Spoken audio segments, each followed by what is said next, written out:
Salam, salut, moi c'est Camille. En 2015, je suis partie avec mes deux enfants à Tanger au Maroc pour m'y installer. Et en 2021, nous avons fait l'acquisition d'un camping-car pour vivre à l'année dedans. Donc si tu souhaites embarquer avec nous dans l'aventure, abonne-toi à la chaîne.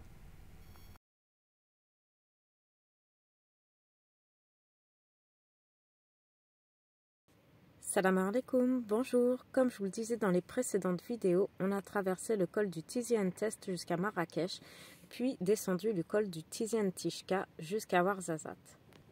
Ce n'était pas prévu, mais nous devons retourner à Marrakech et cette fois-ci, on passe par une autre route pour traverser deux magnifiques villages où on va visiter leur kasbah.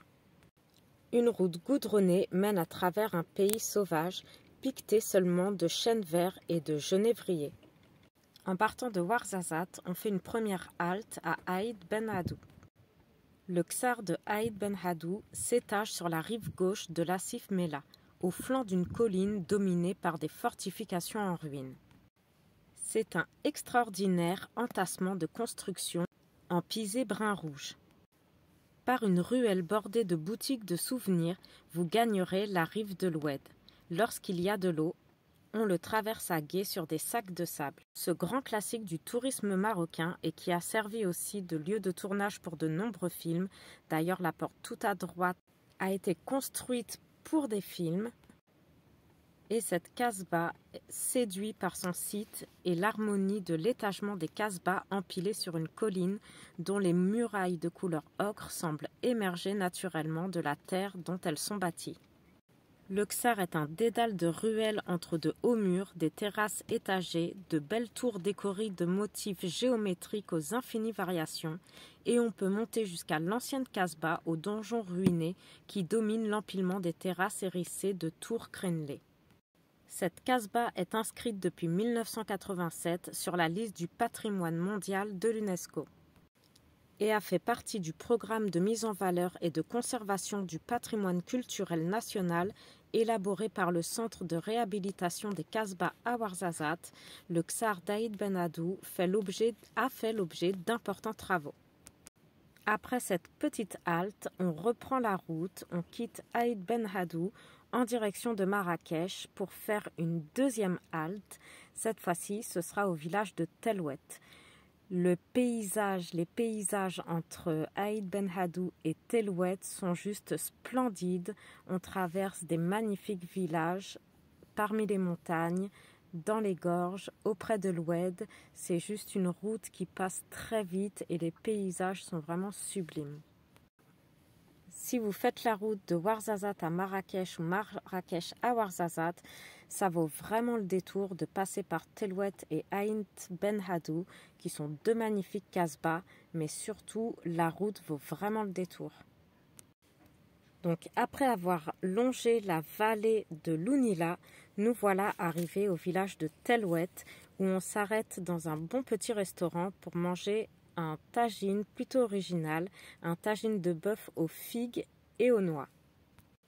On reprend la route pour quelques minutes pour descendre au pied de la kasbah, dans le village, et la kasbah de Telwet s'étale sur un plateau au flanc sud du col du même nom, et avant la construction de la route du Tizi Tishka, c'est par le Tizi Telwet que passaient nécessairement les caravanes allant de Marrakech à Ouarzazate. D'où l'importance de cette position tenue un siècle par la famille du Glaoui. La petite kasbah primitive s'était agrandie au cours des années pour devenir l'ensemble impressionnant qu'on peut voir aujourd'hui, tout à la fois forteresse et château, où les éléments urbains se disputent à la tradition berbère.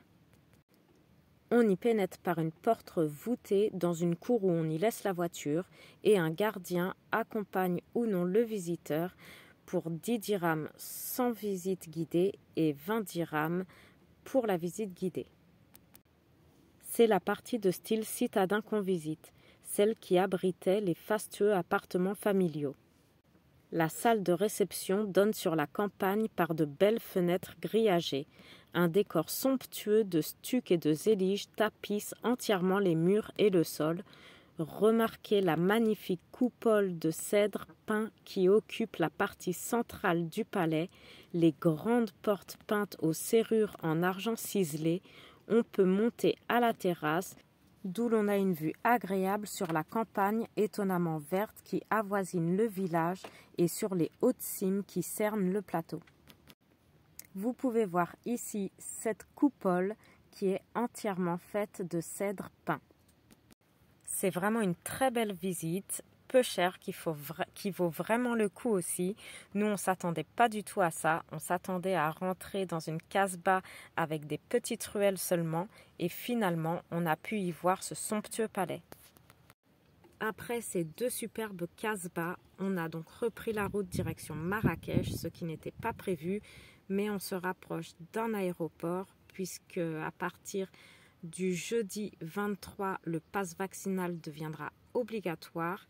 On ne pourra plus forcément changer de région n'ayant pas le pass sanitaire. Et il faut qu'on soit absolument près d'un aéroport puisque ma grand-mère est tombée gravement malade. Alhamdoulilah, aujourd'hui elle va beaucoup mieux.